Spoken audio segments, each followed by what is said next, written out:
আলুবাবু, বনফুল। সবাই তাকে আলুবাবু বলতো, কিন্তু তার আসল নাম আলু। চেহারা অবশ্য নামের উপযুক্ত নয়। গায়ের রং কুচকুচে কালো, মুখটি বেগুন পোড়ার মতো। তার উপরে কালো গোঁফদাড়ি, যুগ্ম ভ্রু, ঘাড় মাথায় পর্যন্ত লম্বা বাবরি চুল।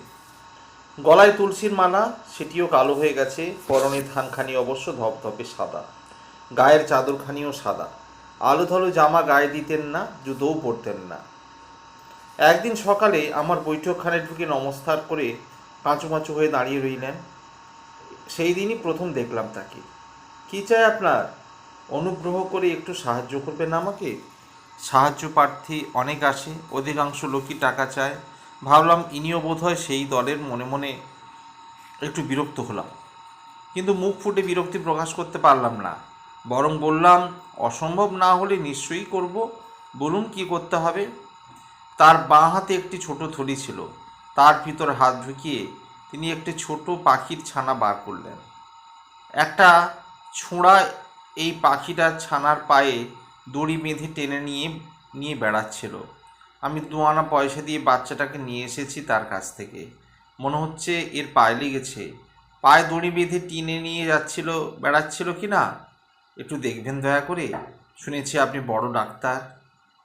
দেখলাম পাখির ছানাটিকে পায়ে সত্যিই লেগেছিল। টিংচার আয়োডিন লাগিয়ে বেঁধে দিলাম। কি করবেন এটাকে নিয়ে? পুষবেন? না, ভালো হলে ছেড়ে দেব। জীবন্ত কোনো জিনিস পোষবার সামর্থ্য নেই আমার।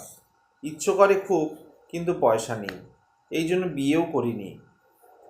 কুণ্ঠিত দৃষ্টি তুলে একটু হেসে চাইলেন আমার দিকে।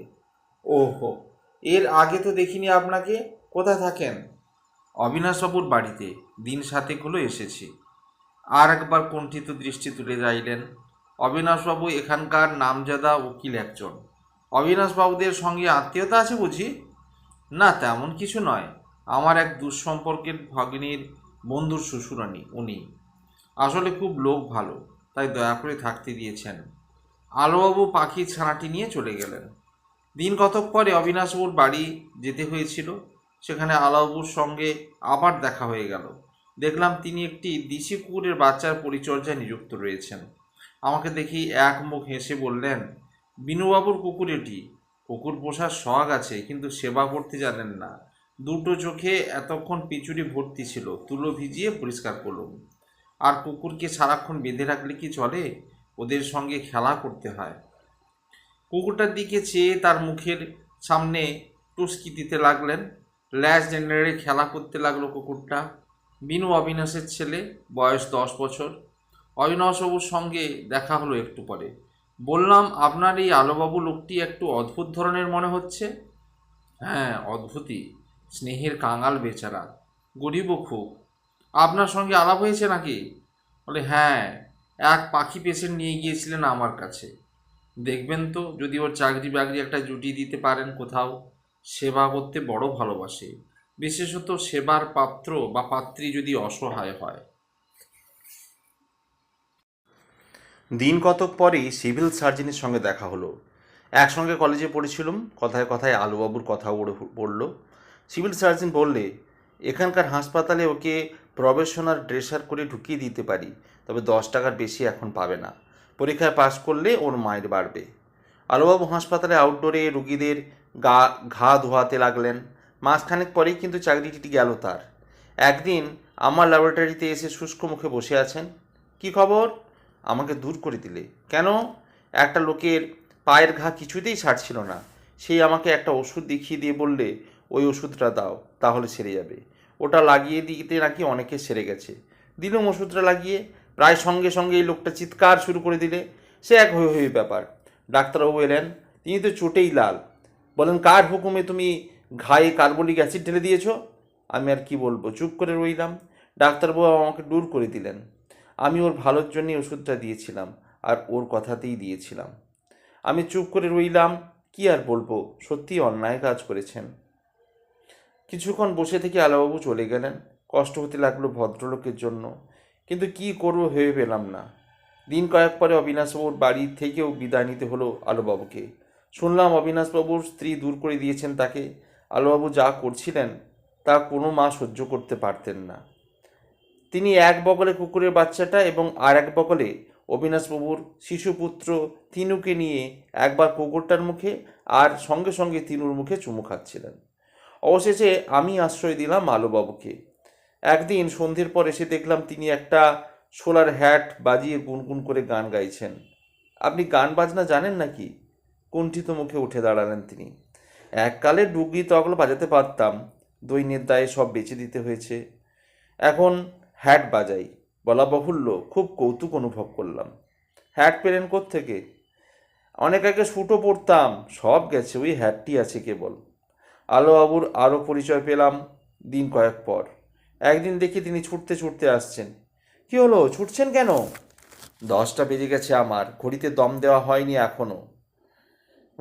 গ্রামবাবুর গাইটার বাচ্চা হয়েছে শুনে দেখতে গিয়েছিলাম। হঠাৎ শুনতে পেলাম তার বৈঠকখানার ঘড়িতে ঢং ঢং করে 10টা বেজে গেল। তখনই ছুটলাম। আমার ঘড়িতে ঠিক 10টার সময় দম দিই। আমাদের যেমন খাবার, ঘড়ির তেমনি দম। বেচারির খেতে দেরি হয়ে গেল আজকে। তাড়াতাড়ি ঢুকে পড়লাম নিজের ঘরে। আমি একটু অবাক হয়ে গেলাম। আলোবাবুর যে ঘড়ি আছে তা জানতাম না। তার পিছু পিছু গিয়ে এসে একটু আড়াল থেকে দেখতে লাগলাম। দেখলাম ঘরে ঢুকেই তিনি নিজের ভাঙা তরঙ্গটা খুললেন। তার ভেতর থেকে বার করলেন একটি ছোট টিনের বাক্স। বাক্সের ভেতর থেকে একটি ন্যাকড়ায় ছোট পুঁটুলির মতন কি বের করলেন। ন্যাকড়াটি খুলতেই লাল রঙের শালুর পুঁটুলি বেরিয়ে পড়ল। সেটি খুললেন। বেরোলো রেশমি ন্যাকড়ার পুঁটুলি। সেটি খুলতেই বের হলো খানিকটা তুলো। তারপর ছোট্ট ঘড়িটি।